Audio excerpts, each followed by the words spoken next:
Team Kalina Dance Dance. Mapagpalang araw po sa atin lahat. Welcome po kayo sa aking channel, ang Mom Flourish Channel. For today's video, pag-usapan naman natin si Dara. Ang ganda ni Dara dun sa napanood kong video niya. Hindi ko alam kung TikTok yun basta video yun. Ayan po nakikita ninyo. Ang ganda niya dyan. Sa unang malas, hindi ko po nakilala na si Dara yan. Ang ganda niya. Para siyang artista. Tinitigan ko, wow, si Dara pala yan. So, naalala ko tuloy yung interview sa kanya ni Kuya Val sa Baguio. Nag-one-on-one sila ni Kuya Val. So, tinanong din ni Kuya Val na, kung hindi si Ras, pwede ba na bukas pa rin ba si Dara sa pakikipag-love team sa iba? Pero firm talaga si Dara at sinasabi niya na, hindi pa muna. Hindi pa muna, so ibig sabihin, may pag-asa na pwedeng baka pagka-birthday niya, baka next year, o baka pag 80 na siya. Dahil kasi natatandaan ko nung magwawakas yung love team nila ni Ras at tinanong siya ni Kalinga Prab kung bakit nga parang ayaw niya na ng pakikipag-love team. Nasabi niya na parang dahil nga ang priority niya ay pag-aaral at saka yung pag-aalaga sa kapatid niya na si Bea, parang hindi, alam niya kasi pagka may love team, talagang mas madalas ang pagbablog nito, lalo't may mga sponsor, especially mga big time na sponsors, di ba?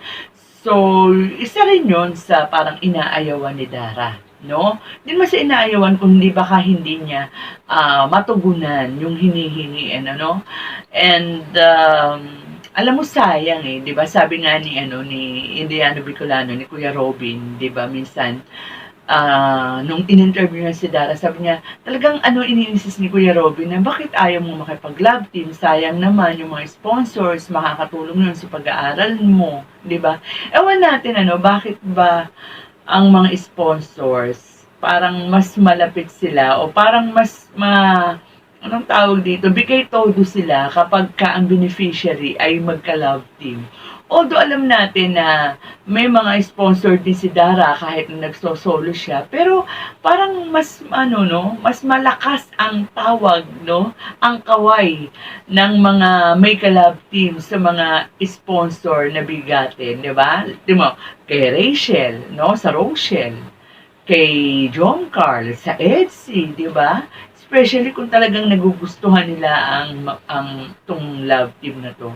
Kaya marami pa rin parang nag-uudyok kay Dara na mag-love team. Kasi alam natin si Dara, isa yan sa malakas na Kalingap Angel, di ba? And nakita niyo naman kahit solo, meron siya talagang may mga nag-sponsor sa kanya. What more kung may ka-love team pa yan. So, abangan natin sa kanyang darating na kaarawan, December 11, di ba? At bibigyan din siya ng birthday celebration ni Kalinga Prab, nabanggit ni Kalinga Prab yan sa live niya na after Rose Ann, ang susunod na ay si Dara, Si Dara Bells. Deserve daw ni Dara Bells na mabigyan din, di ba, ng magandang celebration ng birthday. Nauna na si Eden, si Rose Ann, at ang kasunod na ay si Dara. So, ano yung aabangan natin kay Dara? Ako, gusto kong abangan dyan kung sino yung magiging escort ni Dara. Meron akong mga suggestion, kayo, baka may suggestion din kayo. Siyempre, una dyan, gusto ko talaga si Patrick para kay Dara. Kasi nababaitan ako kay Patrick And of course, si Pong, ang laging kasama ng kambal na Australiano. And si Coach Carl, yung kasama ni Coach Ralph. Total naman yung love team nila ni Kim kay Kalingap Dan, nag-hello love goodbye na dahil nga doon sa role ni Kuya Val. So, alin man doon sa tatlo na yun ay parang sinasuggest ko na maging escort sana ni Dara sa kanyang darating na birthday. Malay nyo, di ba, doon sa pag-e-escort na yun, makabuo na naman si Rab ng isang matinding love team na yan. Baka magkaroon uli ng ka-love team si Dara de Oras, So, di maganda, masaya, no? So, sabi nga natin, love team lang naman yan, pampa-good vibes. Sa kanila na yan kung magkakadevelopan sila. Pero si Dara, no, sa pagkakakilala natin sa batang ito, hindi naman yan basta-basta na fall in love, 'di ba? Kasi may priority si Dara. And maraming parang maraming nagsasuggest talaga and na maganda yung may ka-love team kasi tulad nung sinabi ko kanina, mas maraming mga sponsors ang naiinganyo at napakalaking tulong nun lalo na sa kanila sa pag-aaral nila. Basta nandyan lang at may gabay ng magulang, no?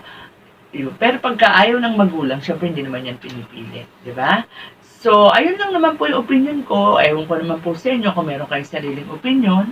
Basta ang alam natin, si Dara ay maganda. Si Dara ay magbo-birthday na. At dahil si Dara ay magbo-birthday na, konting payo lang, Dara. Pwedeng mag-diet, magpa-sexy muna dahil baka yung sa pag-fit ng gown o sa dress para sa birthday mo, baka walang magkasya. Hanggat meron ka pang 1 linggo, diet muna, anak, ha? So, yun lang. With that, mga kalingap, hanggang dito na lang ang ating kwentuhan. Mag-iingat po tayong lahat and God bless.